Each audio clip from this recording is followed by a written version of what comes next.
मिळाली 5-50 गडी भोसलेल्या माळाला कुत्री गुण माग काढायला नाराज.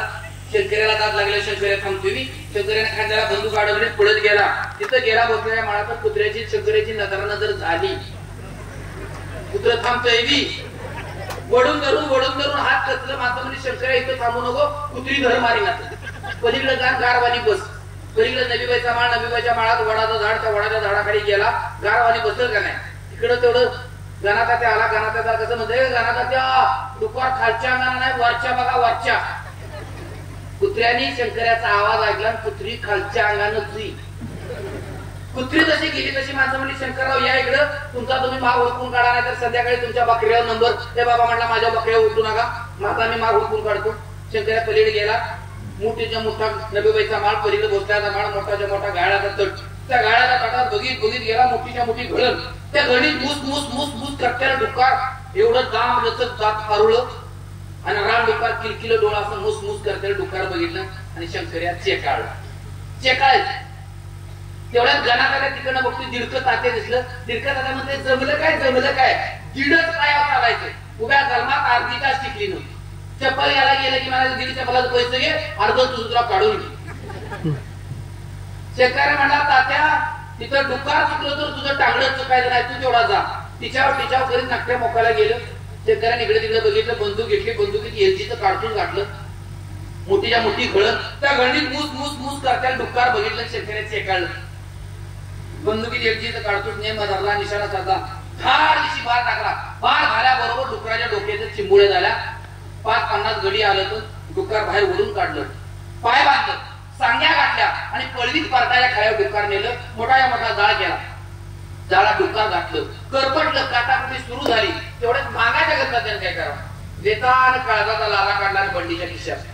शेतकऱ्या म्हणलं, घरात आत्या काय करतोस, काय नाही म्हणला, काय नाही. वारवा म्हणला, बघितलं म्हणून बरं, नाही तर डुकराला काळीजच नव्हती. त्यानं गप गुमान काळजाचा लादा बंडीच्या खिशातला काढला.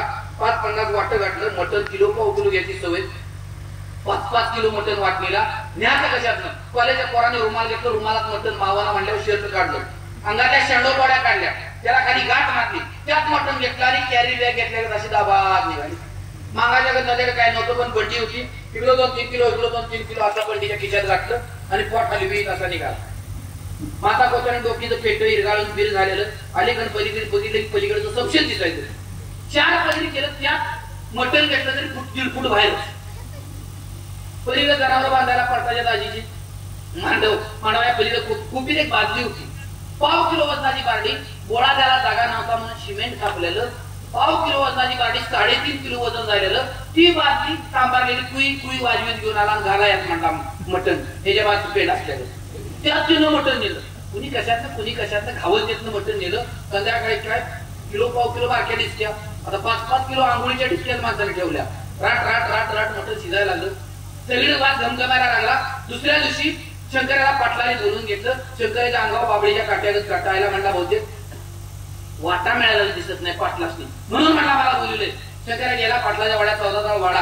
दोन्ही बाजूला जोतो हात गेला. माथावर जेन टाकलेलं. जेनावर जाऊन शंकरा आरबीने बसला.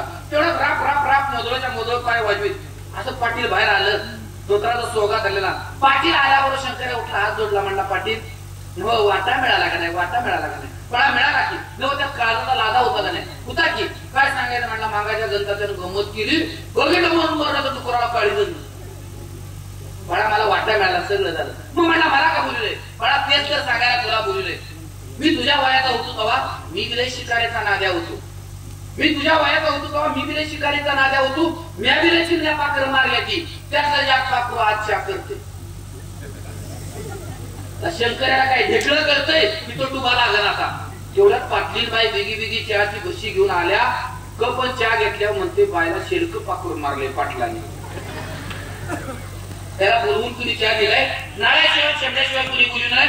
त्याला चहा दिल्याबरोबर बशी चहा वाटला, घाटा चहा प्यालं. फटावर हात फिरला, म्हणा पाटील फुटतीला उलटी का बंदूक अडकल्या. मला तेच तर सांगायला तुला बोलले. मी तुझ्या वयाचा होतो तेव्हा मी बिले शिकाऱ्याचा नाद्या होतो. म्यावली चिमण्या पाकऱ्या मारल्या ती. पण मुख्या जनावरावर भार टाकताना बेसावत जनावरावर कवा भार नाही टाकायचा, सावध करून टाकायचा. मी शिकार बंद केली, तू पण शिकार बंद कर. जे पाटील म्हणला ते काही जमायचं नाही. शिकार काय बंद करणार नाही, पण मुख्या जनावरावर भार टाकताना बेसावत जनावरावर कवा बार नाही टाकणार, सावध करून टाकीन. शंकर्या पाटलाच्या वाड्यातनं बाहेर पडला. पायऱ्या उतरता ज्या मनात विचार आला, घरात तान्या, पुष्पी, किसन्या, जीवजी ही 4 पोरं थोरल्या दादाची. तो जगा मला तो आई वारलेली, 15 दिवसानं भाव वारलेला. त्याला मोठ्या भावानंच सांभाळलेलं. जावळं पडाय टायमाला खांद्याला बंदूक काढणार, तळ्याच्या पडीत त्या पलीकडे नबीबाईचा माळ, नबीबाईच्या माळात भोसल्याचा माळ, भोसल्याच्या माळाच्या पलीकडे मोठाच्या मोठा सैज पाटलाचा माळ, मोठाच्या मोठं खळ. त्या खळ्यावर वल्ल दाना टिपीत बसलेलं, दाना टिपीत बसलेला वल्याकडे शंकर्यानं बघितलं आणि शंकर्या चेकाळा, खाली वाकला, बंदूक घेतली, बंदुकीत काढून गाठलं, खाली वाकला, खडा घेतला, खचून थव्यावर फेकून मारला. हवा पक पसरून आभाळात निघाला. आभाळात निघाल्या थव्यावर शंकर्यानं नेम धरला, निशाणा साधला, धाडीशी मार टाकला. एका दमात 3-4 वल्ल खाली कोसळलं. 4 वल्ल घेतलं आणि घरला घेऊन आलं. वहिनीला म्हणते, वहिनी महिन्याभरात तुमचं गालच उचल, महिन्याभरात तुमचं गाल. वहिनी म्हणजे ते कसं काय? रोज म्हणला व्हायला कवड्याचा रती लावला, तुमचं गाल टामाट होत नाही खावलं. नावानं शंकराचा नेम वाढायला लागला. सगळ्या भागात नाव झालं. एक दिवस जनावरांची भागाला मोठीच्या मोठा मांडव, मांडवाच्या पलीकडे खोप, खुपीच्या पुढच्या बाजूला मोठाच्या मोठा लिंब, त्या लिंबाभोवती पार, पाराच्या पलीकडच्या बाजूला ऊसच्या ऊस काट शेवर. वैशाख मानवा पेटलेला, रण रण रण रण करणारं ऊन, वर्ण तवा तापून पालता घातल्यासारखं आणि खालनं भुईला जाळ लावल्यासारखं सगळं वातावरण. अंगातनं घामाच्या धारा लागलेल्या. त्यानं जनावरांची वैरण गाडी बघितली, पाणी टाकलं आणि आच्या बादलीचं पाणी सपा सपा सपा तोंडावर मारून घेतलं. अंगातनं तलकली झालेली, घामाच्या धारा लागलेल्या. कसं तरी व्हायला लागलं म्हणून तो बेताने गेला. लिंबाच्या पारावर त्यानं बूट टेकला, लिंबाच्या पारावर त्यानं बूट टेकला, मागं कलांडला, डोक्याला लिंबाची मुळी लावली, वर बघायला लागला. तेवढ्या ते घाट तडपत आली घराने पलीकडच्या उच्च काटा शिवडीवर बसली. काटा शिवडीवर बसलेल्या गाडीकडे शंकरानं बघितलं. गाडीनं पकड पडली, चिर केलं, पुन्हा पकड पडली, चिर केलं. शंकरानं गाडीला बघितलं, म्हणला चिर कर, नाहीतर म्हणला पिर कर. एवढा चान्स नाही, पुन्हा चान्स नाही. शंकरा बिगी उठला, कुपीत गेला, कुपीत बंदूक घेतली, बाहेर आला, गाडीकडे बघितलं, बंदुकीत काढतून टाकलं, खाली वाकला, खडा घेतला, कच्चून गाडीला फिरकून मारला. घार आबाळात तळपाय लागले. तळाकाऱ्या घाडीवर शंकरा नेम धरला, निशाणा साधला, धाडीशी बार टाकला, घार खाली कोसळली. ही काय त्याला खायची नव्हती, ही गमतीसाठी शिकार करायचा, कधी गरजेसाठी करायचा, कधी मनाला वाटलं म्हणून करायचा. नावानाव शंकराचा नेम वाढा लागला. सगळ्या भागात नाव झालं, नेमबाज शंकर्या, नेमबाज शंकर्या, नेमबाज शंकर्या. एक दिवशी धावळं पडताना वहिनी म्हणली, भाऊसाहेब आजपर्यंत सगळं मटण खाल्लं, लांडवीचं खाल्लं, लावरीचं खाल्लं, पानमंडीचं खाल्लं, रानडुकराचं खाल्लं, सगळं मटण खाल्लं, पण सशाचं मटण खावा नाही किंवा खाल्लं. वहिनी म्हणला, त्याला काय लायसन्स काढायला लागते, आज संध्याकाळी बार उचलून देते. धावळा पडायला टायमाला शंकरानं खांद्याला बंदूक काढला. तळ्याच्या पळीत कॅनालच्या पलीकडे नबीबाईचा माळ, नबीबाईच्या माळात भोसल्याचा माळ, भोसल्याच्या माळाच्या पलीकडे लवारदारा आणि लवारदारीच्या पलीकडे परटाचा मोठाच्या मोठा दारा. 9 दिवस, 9 रात्री 9 कांड्या 9 दिवस गव्हात वाढलेले, सगळीकडे खिपूर चांदणं पडलेलं, बसबल झालेली. शंकर्या मानकाण्याच्या बांधावर जाऊन बसला, खिपूर चांदणं पडलेलं. तेवढ्यात नबीबाईच्या माळात टूर उड्या मारीत आला आणि बरोबर मानकाण्याच्या बांधा येऊन थांबलं. शंकर्याने ओळखलं, ससाच तो. ससा लूच हराट खायला लागला. शंकरानं सशाकडे बघितलं, ससा लूच हराट खायला लागला. शंकरानं बंदूक जवळ घेतली, बंदुकीत काढतून घातलं, बांधावरचा ढिकूळ घेतला, खचून सशाला फेकून मारला. ससा बेभान पळायला लागला. पळणाऱ्या सशावर शंकरानं नेम धरला, निशाणा साधला, धाडीशी बार टाकला. तो बार मात्र चुकला, डोक्यावर बसला नाही, मागल्या परकुटावर बसला. त्यातला ससा उठला, पळायला लागला. ससा पुढं, शंकर्या मागं, ससा पुढं, शंकर्या मागं, ससाच कुठं गावना. रात्री 12 झाले, 1 झाले, 2 झाले, पहाटे 5 वाजले. तांबडं फुटलं, फटफटीत झालं, दिसायला लागलं, ससाच कुठं गावना. शंकर्या चित्तागती झाला. त्यानं ठरवलं, आपण जिथं बार टाकला होता तिथं रगात पडला असत, त्या रक्ताच्या मागावर बघित जाऊया, आपणाला ससा नेमका गाव. शंकर्या मानकाड्याच्या बांधावर आला. मानकाड्याच्या बांधावर रक्ताचं थारोळं पडलेलं. रक्ताच्या मागावर शंकर्या बघित गेला. नबीबाईचा माळ, नबीबाईच्या माळात भोसल्याचा माळ, भोसल्याच्या माळाच्या पलीकडे मोठं नक्तं माग. त्या नक्त्या मोकाने तिथं मोठीच्या मोठी करवंदीची जाळी. त्या जाळवाणापर्यंत रगात पडलेलं बघितलं आणि शंकर्यानं ओळखलं, त्या जाळीतच ससा मरून पडला असत. शंकर्या चेकाळलं, बेताने गेला, वरच्या बाजूला जाळीला येडा मारून खाली आला. जाळवाणात आत जाऊन बघतोय तर बिळाच्या तोंडाला ससा भरून पडला नव्हता, बिळाच्या तोंडाला सशीन मरून पडलेली आणि बिळात 2-4 पिल्ली येऊन थानाला लुचत होती. परकुटावरनं गळणारा रगा थानावर गळत होतं आणि तेच रगात बारकी 2-4 पिल्ली पित होती. त्या बारक्या पिल्ल्यासनी काय खावं, ते आपल्या इथं दूध नाही, त्यातल्या एक रगात आहे रगात ते कळायला त्यांचं डोळं कुठं उघडलं होतं.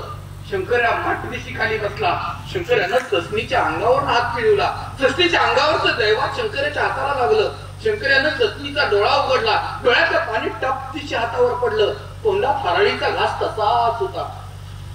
शंकर्याला काहीच सुचना. तो धडमंडातनं बाहेर आला. खांद्याला उलटी बंदूक अडकली. पळत घरात सुटला. घरात गेला. मग घरातल्या खुंटीला उलटी बंदूक अडकली आणि खाटीवल्या चटीवर माटदिशी बसला.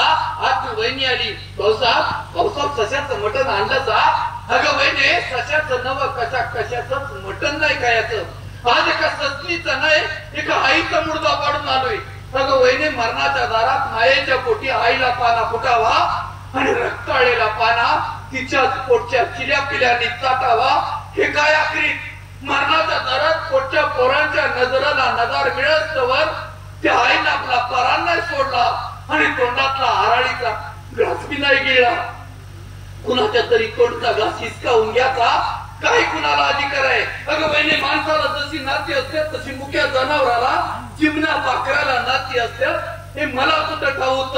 नात्या नात्याचा घात करणारी आणि पोटच्या लेकरासनी आपल्या आईच्या रगात्याला लावणारी शिकार आजपासून कधी करणार नाही. आजपासून कधी करणार नाही. आजपासून कधी करणार नाही.